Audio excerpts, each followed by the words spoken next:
So I'll give you some background to this story. Joseph has interpreted the Pharaoh's dreams. And in the Pharaoh's court, he rises to power.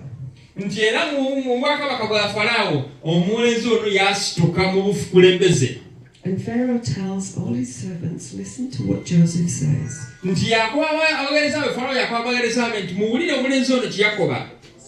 Then Pharaoh took off, verse 42, Pharaoh took off his signet ring from his hand and clothed him in garments of fine linen.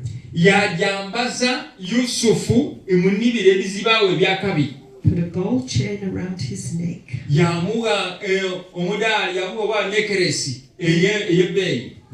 Made him ride in the second chariot.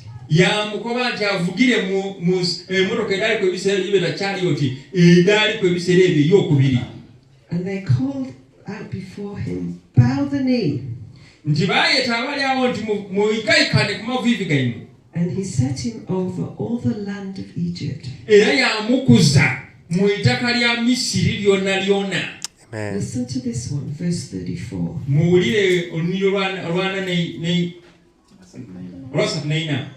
Pharaoh says to Joseph, I am Pharaoh, and without your consent, no one will lift a hand or a foot in all the land of Egypt.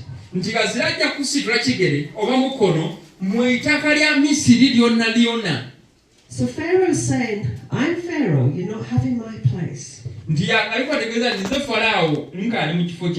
But in all Egypt, what you say goes. If you say do this, people will do this.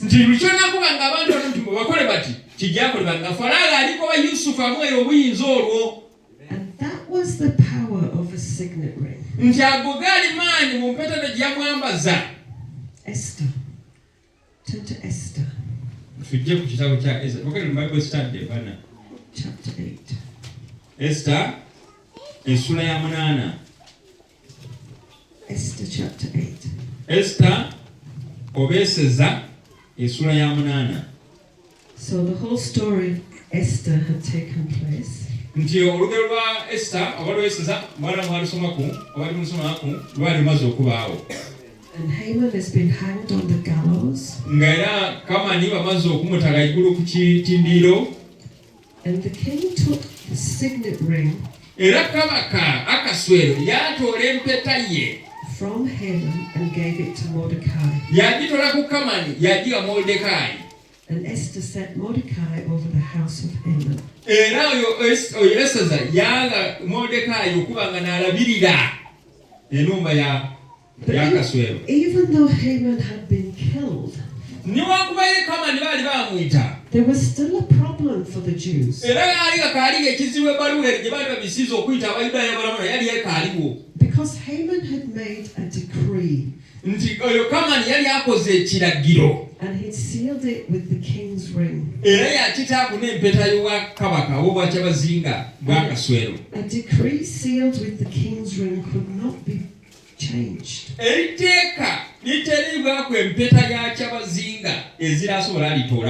Now Haman had said in a year from doing that, you can kill all the Jews.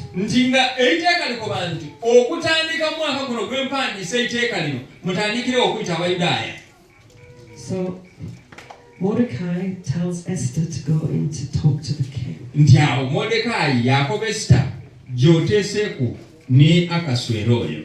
Now, in their culture, it didn't mean she could just walk into the palace and say, hey husband, can I have a word with you?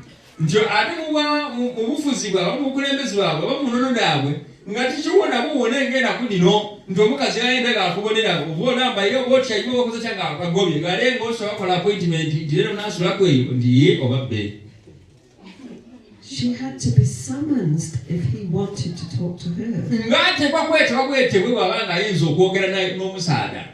So for her to go into his presence, nti okujja mu kubaawo kwa kabaka oyo she risked her life.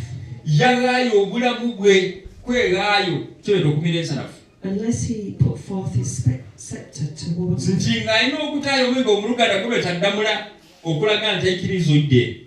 And then he did, so she tells him what the problem is. nti era kabaka Akaswero yakiikiriza yagola omwiga gwe betaddamula yamukoba atiida.